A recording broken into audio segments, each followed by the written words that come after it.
Hello and welcome back to my channel, or if you are new around here, hi, nice to meet you. I am Vivian Asimos. I'm a researcher and a writer, and today we are doing one of our research roundups. Last time I did one on mythology and tabletop role-playing games, primarily coming from the standpoint of the new nonfiction long-form research project that I'm going to be undertaking on tabletop role-playing games and communal storytelling. However, I wanted to kind of take a step back for the moment and talk about the study of myth more generally. So that's what we're going to be getting into today, is some entry points into studying mythology, if that is something that you might be interested in doing. So a couple of notes for those of you who are new around here, or maybe those of you who came in primarily through the tabletop game project or through my writing vlogs. Hi, nice to meet you. I am actually an expert in the study of myth. I have a PhD in the anthropology of religion, specializing in mythology, and most of my research has been focused on popular culture as mythology and studying that popular culture as you would an older myth. So I do have some experience with a lot of the books that we are going to be talking about, as well as many, many, many other ones. So what we're going to be talking about today, as I mentioned, is the study of myth. So basically what we're going to be looking at is different ways to approach mythology and its meaning, ultimately. We're not going to be talking about collections of old myths, like the best collection of Greek myths or the best collection of whatever mythology. That's not what we're talking about today. Today we are talking about scholars who study myths. So when you get your hands on one of those collections of myths, how do you go about reading it and understanding the meaning of it? What kind of study do you put towards it? That's what we're talking about today.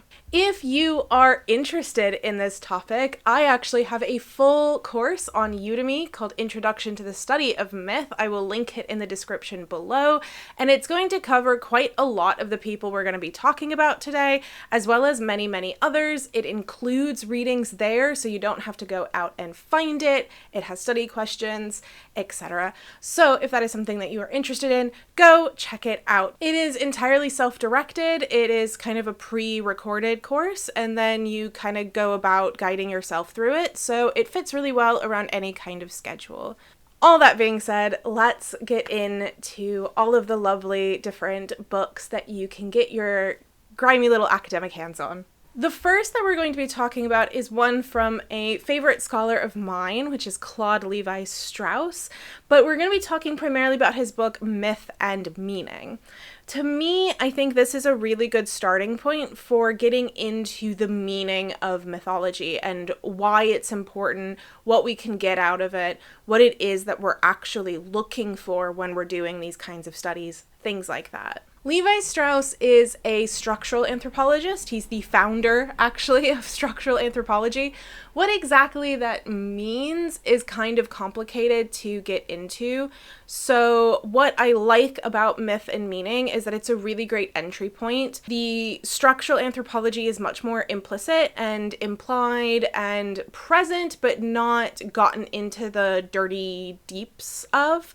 So if you kind of like what Levi-Strauss is saying, then you can get into the more complicated minutia of structural anthropology. If you do want a start in structural anthropology when it comes to myth, his book Raw and the Cooked is a really good starting point, as well as a chapter called The Structural Study of Myth within Structural Anthropology Volume 1. But Myth and Meaning is actually a much easier read. Levi-Strauss is a French anthropologist, and French academics in general are notoriously very difficult to read. He is very wordy. He tries to be very poetic in his writing, and I think sometimes he succeeds, but other times it just feels a little complicated to get through. That being said, I think Myth and Meaning is the most easy of the works that he's produced. It's at least a good starting point for that endeavor, but there is still those little hints of the very wordy French anthropologist at his heart. Next up, we have Sacred Narratives by Alan Dundas. This is actually an anthology of works that is being compiled, edited together by folklorist Alan Dundas. And yes, I said folklorist, not mythographer. I think it's really important in order to get different perspectives on what myth means from a lot of different outstanding points of view. So it's not just mythographers you should listen to, but also kind of at least get the feelers out of related fields. And mythology is inherently related to other cultural narratives like folklore and legends. And therefore hearing what legend scholars or folklore scholars have to say about mythology is just as interesting as listening to mythographers. I think this book is quite a good staple for people who are interested in studying cultural narratives in general, whether that is mythology, folklore, legend, urban legend, any of those kinds of things. There's a lot of different options here. It isn't just about folklore, it's about all sacred narratives. That's why it's named that.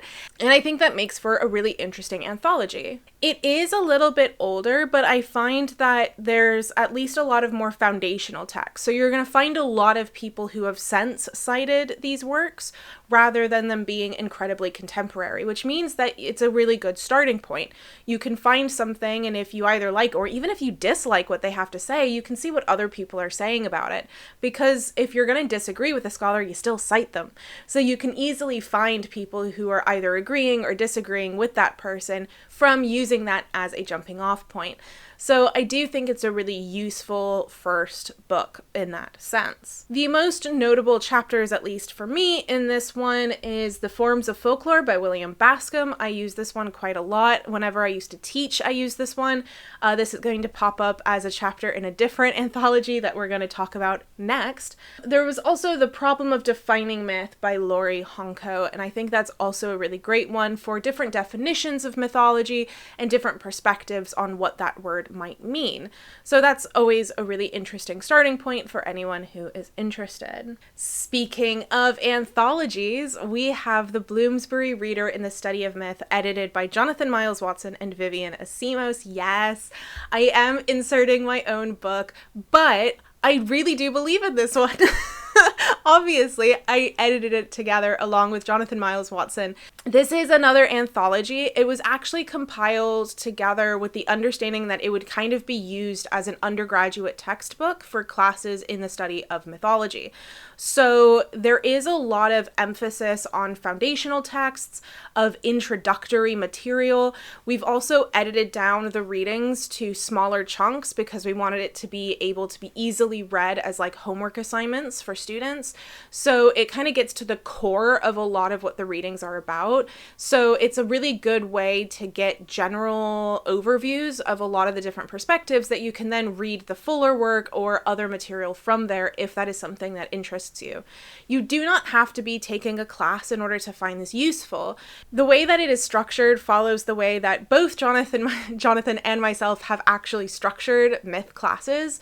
So if you are self-guiding, I think it would work really well for that. It also has discussion questions that you can use as kind of self-guided questions like you would do for a seminar, but also ultimately it just has really good shortened versions of really important texts, both contemporary as well as far older. Both for sacred narratives as well as for this one, when it comes to ease of reading, it can vary quite a lot. That's kind of the nature of anthologies. Some writers are just easier to read than others, and there's no anthology, or at least none that I've encountered, where it's the same across the board. For this one, however, I think it also helps that there are introductory materials, the reading questions, things like that that help to kind of surround a piece of reading. So if the reading is a little bit more of a slog to get through, you at least have something to help guide you through it, which isn't necessarily the case for non-textbook type anthologies.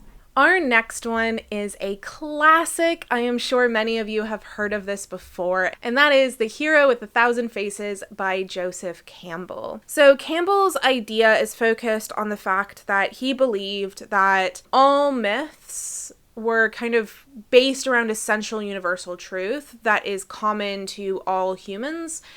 He kind of comes from a more psychoanalytical background, so it's all based on the universal subconscious and things like that. He is Jungian. He follows Carl Jung and Carl Jung's views of the subconscious and how that all works.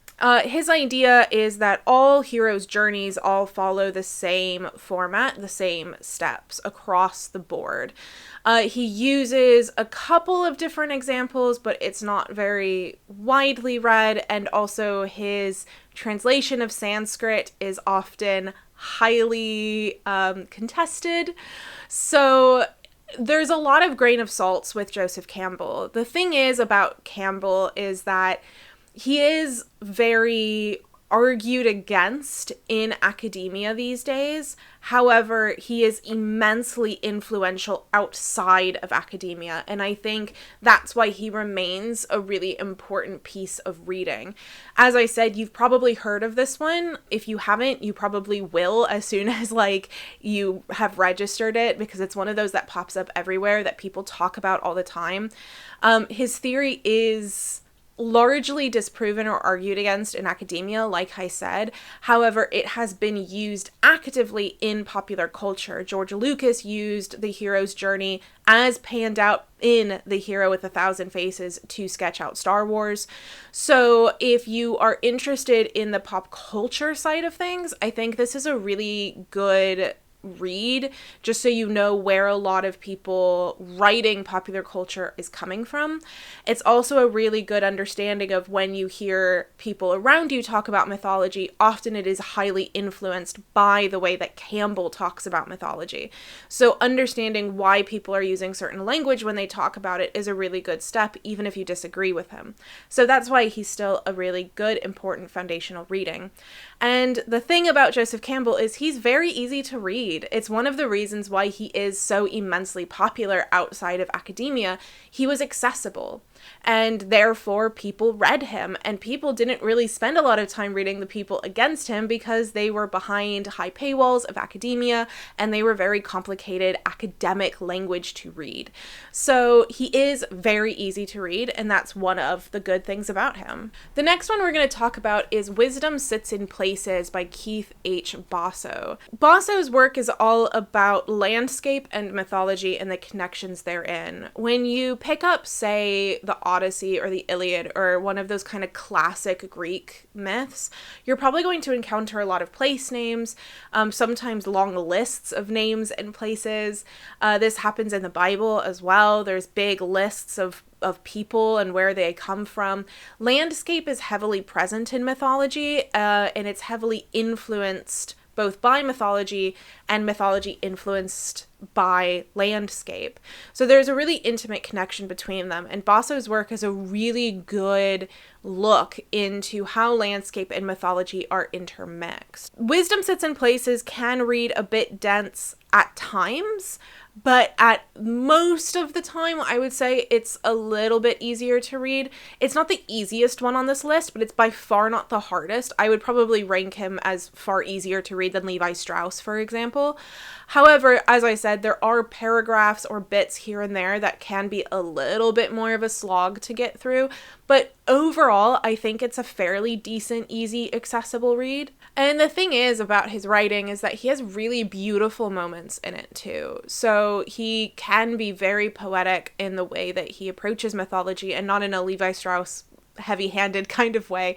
It's in a very matter-of-fact way, and in the way that he talks about landscape and the power of mythology is just really beautiful. And so I think in those moments, he's immensely easy to read. So he varies within himself, but I think overall, it ends up ranking fairly decently. But in general, I think this is a really good pick for anyone who's interested in the connections between storytelling and landscape, which is a really important connection to make, and is probably a vast lost interest for anyone who's also really into environmentalism, because that obviously has a massive impact. Our last one is Myth, Ritual, and the Oral by Jack Goody. As you can probably tell by the title, this focuses on some of the other aspects surrounding myth, primarily that of oral recitation and ritual. The connections between myth and ritual is going to be something that you're going to encounter a lot when you're looking at definitions of myth. Its connection to ritual is highly present or contested or argued or defended, depending on who you read. His interest in oral recitation is also really interesting and focuses on the way that oral recitation works and some of the ways that we connect through stories by purely hearing it. Primarily, probably the most important part of the book is the beginning sections. He breaks down, as most academics do in the beginning of their books, he breaks down definitions and understandings of all of the different ideas and terms he's going to be dealing with, like myth, ritual, oral recitation, things like that. So I think it's a really good start, especially if you haven't encountered discussions like that before, because he breaks down quite a few different definitions.